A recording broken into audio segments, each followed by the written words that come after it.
Okay, I need you to stay with me here because what I'm about to walk you through is genuinely unprecedented in American history, and I don't use that word lightly.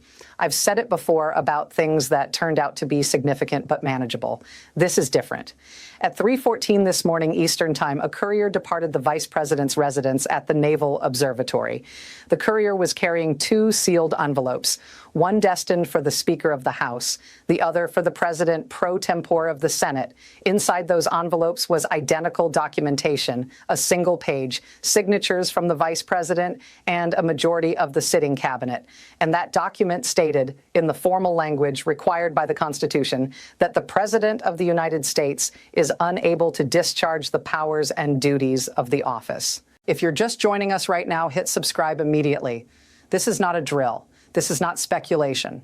This is constitutional machinery activating in real time, and you need to understand exactly what's happening. Section 4 of the 25th Amendment has been invoked for the first time ever. But here's the thing. Here's where this goes from constitutional procedure into genuine crisis. The president is not accepting it. The president is not stepping aside.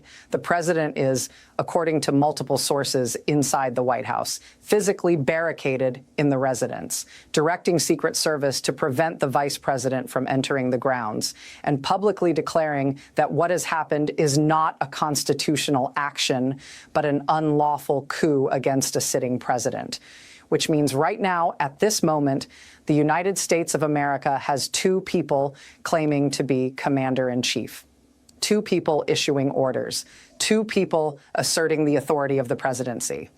And caught directly in the middle of that contradiction is the entire apparatus of American government, starting with the people who control the nuclear arsenal. All right. Before we go any further, we need to establish exactly what Section 4 of the 25th Amendment actually says and does, because there's a lot of confusion about this, and the confusion matters. The confusion is part of what's creating the crisis. Most people, when they think about the 25th Amendment, they think about presidential succession. The president dies, the vice president takes over. That's Section 1. Simple, clear, we've used it. Section 4 is something else entirely. Section 4 was written for a scenario that the framers of this amendment hoped would never actually occur.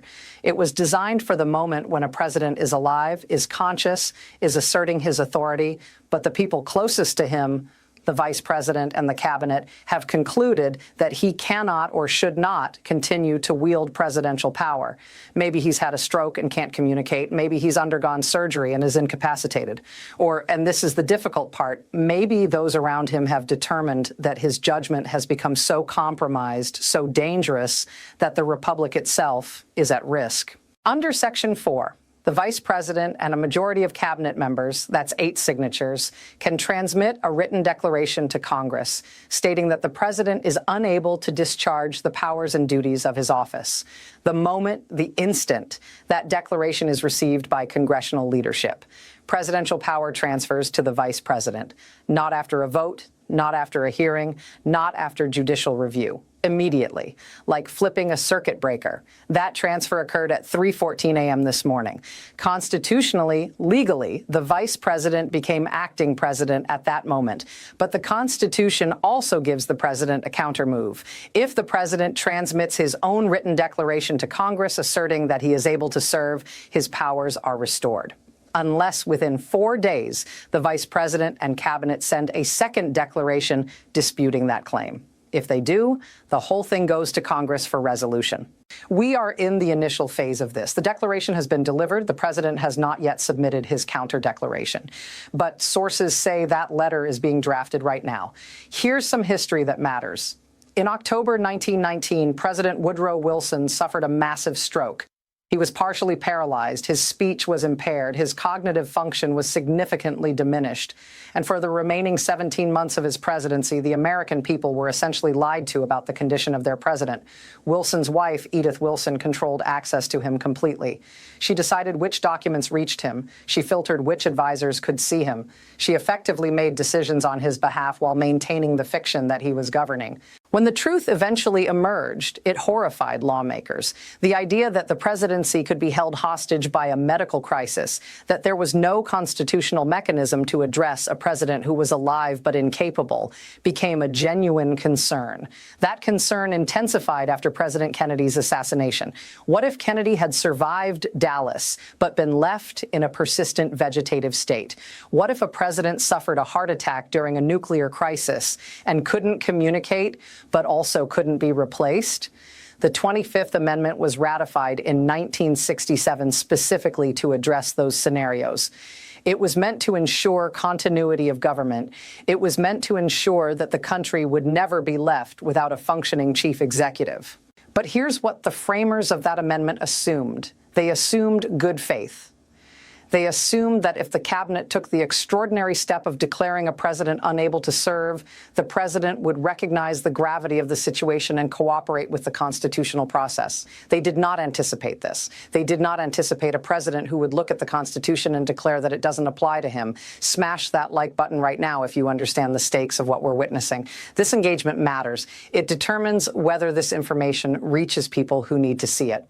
Let me tell you what we're hearing from inside the White House right now. Multiple sources are describing a building in complete disarray. Staff members are openly weeping in hallways. Some are packing boxes. Others are feeding documents into shredders. The chief of staff, who reportedly refused to sign the Section 4 declaration, is now running a communications operation aimed at framing this entire event as an illegal seizure of power. Simultaneously, other aides are drafting executive orders designed to terminate every cabinet member who signed the declaration. The Secretary of State, the Secretary of Defense, the Attorney General, the President wants them gone. And this creates a constitutional paradox that legal scholars have never had to resolve in practice. If the cabinet signed the declaration first, and presidential power transferred at the moment of delivery, can the president then fire those cabinet members? Do their signatures still count if they've been terminated? Or did they stop being his subordinates the instant that letter reached Capitol Hill? There is no precedent for this. There is no clear answer. The Constitution doesn't address it because the framers assumed no one would ever try to test it this way. What we have right now is a government existing in two contradictory states simultaneously. We have two command structures, two chains of authority, two people issuing orders that cannot both be legal. And nowhere is that contradiction more dangerous than in the realm of nuclear weapons. Stay with me here because this is where it gets genuinely terrifying. The President of the United States, wherever he goes, is accompanied by a military aide carrying a briefcase. You've seen it, the nuclear football. It contains the launch authentication codes, the materials required to authorize a nuclear strike. The Vice President also has a military aide with an identical briefcase. Under normal circumstances, the Vice President's codes are inactive. They're a backup. They only become operational if the President is confirmed deceased or formally incapacitated. At 3:14 this morning, when that Section 4 declaration was delivered, the Vice President constitutionally became acting President. By the text of the amendment, that means his launch codes should have activated at that moment, and the president's codes should have been deactivated. But who actually makes that determination? Who flips that switch? That decision runs through the National Military Command Center at the Pentagon. And according to sources, the chairman of the Joint Chiefs of Staff is currently in the tank, the most secure conference room in the building, wrestling with a question that no chairman has ever had to answer. Which codes are legitimate? Whose orders does the military follow? If the president picks up the phone right now and orders a nuclear strike, does the military execute that order? Or do they refuse on the grounds that he is no longer commander-in-chief? If they refuse and they're wrong, they've just committed the most consequential act of insubordination in American history. If they comply and they're wrong, they've just followed an illegal order from someone who no longer holds presidential authority. And here's the thing about nuclear deterrence. It depends on certainty. It depends on adversaries knowing without question that American nuclear forces are under coherent command and control. The moment there's ambiguity, the moment there's visible confusion about who controls those weapons, deterrence degrades. Our adversaries are watching this right now.